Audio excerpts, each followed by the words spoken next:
All right, who's next? Anybody else? Hey, come on up. I like the enthusiasm. What's your name, man? Scott. Scott? Everybody give Scott a round of applause. How you doing, bro? Not bad. Thank you.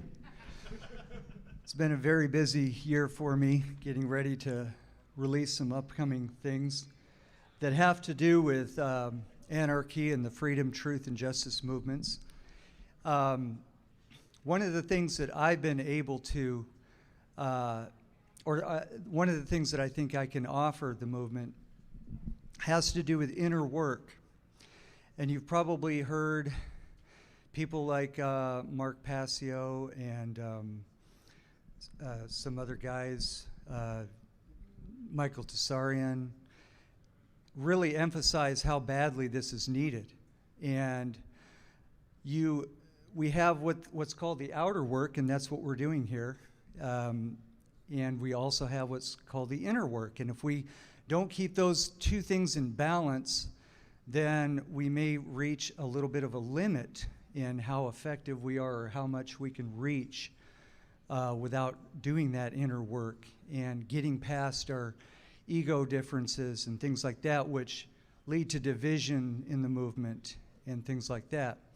So there's a lot of things I could talk about in my 3 minutes, but I thought I would share some interesting background because my personal contribution to the inner work has to do with something you've probably heard of, Dianetics and Scientology. I was in the cult for 16 years. And I'm a trained intelligence agent. I had the full training in Scientology, how intelligence works. I look out across the world and I see that it's working.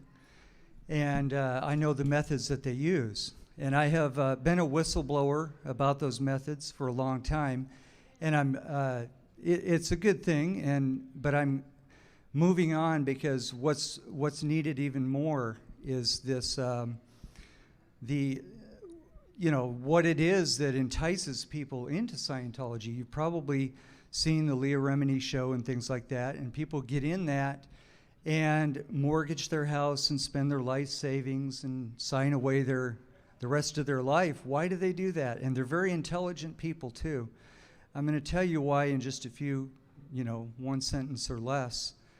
There's an effective therapy there, an effective inner work. And I'm going to give you a little bit of history as to why you have never heard about that inner work unless you've gotten involved in some way in this. Around 1880, a psychiatrist named Joseph Breuer, a German psychiatrist, stumbled across he was trying to help a woman who was a little neurotic, maybe almost psychotic, and she had a huge problem, and he could tell it was psychosomatic. So he did a number of things, and he eventually stumbled on the fact that you can get a person to close their eyes and relive an experience, and it's really that simple. That's Dianetics in a nutshell. But I'm getting ahead of myself. This is 1880, okay? His student was Sigmund Freud. And you probably know that Sigmund Freud took Breuer's discovery and just butchered it. He was a cocaine addict. Some say he was a pedophile, and there's plenty of, I'm not just passing along a rumor, I've looked into it. He was a very creepy man, and he was also connected to the Tavistock Institute, okay? Now, the Tavistock Institute already had psychiatry with electric shock and dangerous drugs, psychoactive drugs, that were being used to keep populations under control, because all you had to do is go into a family and take away one of the members and say, you're next if you keep talking. So that has been a control arm of the state for a long time. Well, Tavistock had an interesting idea, knowing that they play with two sides against each other, which we know as the controlled opposition. And so they wanted to introduce these effective techniques that were actually being used on soldiers. In fact, just a few weeks ago, I stumbled accidentally on a documentary where they were showing, it was an army movie, World War II, and these men had been traumatized. They had PTSD to the extent that they could not function. And they were getting Breuer trauma therapy, which we now know is Dianetics, or in the modern day, they're actually using it again in the psychiatry field. It's called traumatic incident reduction. I'll finish up pretty quick because I know my time's running out, but one of the students of Sigmund Freud, we're getting into Scientology now, was Commander Snake Thompson, and he was a U.S. Naval intelligence officer who had done some work in Japan, in China, for the Navy. And if you've ever researched into naval intelligence, you know that it's the top. Naval intelligence has been how the British nobility has coordinated intelligence across different nations through the military, and the Navy is all over the planet. So you can see why the Navy is used to infiltrate various countries and to get information about countries, and to pull off things like the opium dens in China and keep subjugating an entire nation by getting them addicted to drugs. Well, one young man named L. Ron Hubbard at the age of 12 went on a voyage with Commander Thompson, who was a student of Sigmund Freud, who taught him all about the mind and recruited him into a lifelong career of intelligence. At some point around World War II, having gotten the paperclip scientists imported from Europe into the United States, and having the Tavistock plan of psychiatry plus a controlled opposition, they found the perfect match in L. Ron Hubbard. He was a brilliant intelligence agent, number one, and had already pulled off some amazing feats in World War II. And number two, he was extremely interested in the mind. So they had a perfect match. So they gave him, and I'm speaking a little speculatively now because all of these things are hard to document, but I'm going to give you a website by the end of this if you're interested in more documentation. A very good researcher that's uncovering these things. Otherwise, I wouldn't be able to tell you. This research went into, from wherever it came, some of it World War II, some of it Tavistock, and some of it Freud and Breuer, was passed on to L. Ron Hubbard, and he wrote Dianetics in 1950, right after World War II, right as the CIA was revving up its operations. And by 1954, the CIA had 2 or 3 cults in operation, and Scientology was one of them.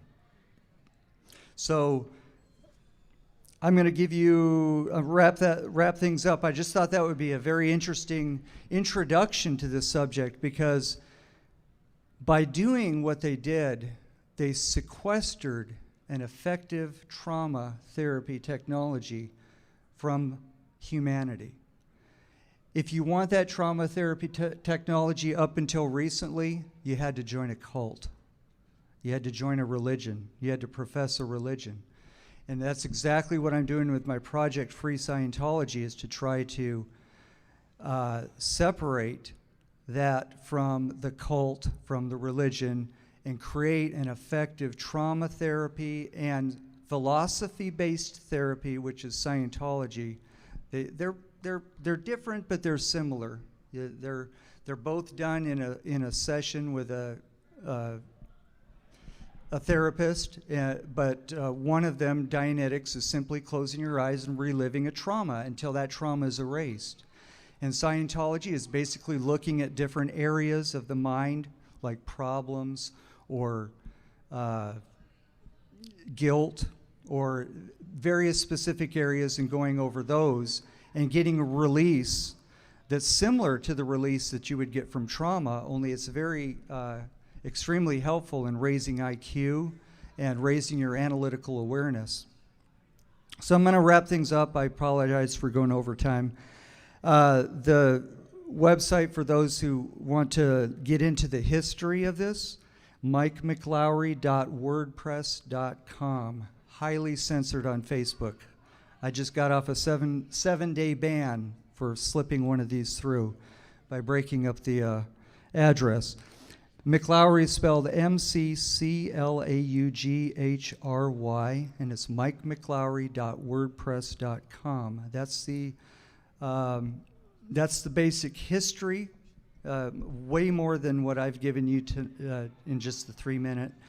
And my own website, which has links to my materials, FreeScientology.us. Now, just to wrap up, I just wanted to say that I'm going to be working on networking with people who are interested in doing the inner work. And I have no particular, in other words, I'm not a missionary for Scientology or Dianetics. I know that it's not for everyone, even if it is stripped of the religious context. There are other similar therapies that are very helpful. EFT, emotional freedom technique, is one. Mindfulness, which takes the positive elements of Buddhism and has you meditate on getting through these traumas through mindfulness, and several others that I'm looking into. So thanks very much for listening, and take care.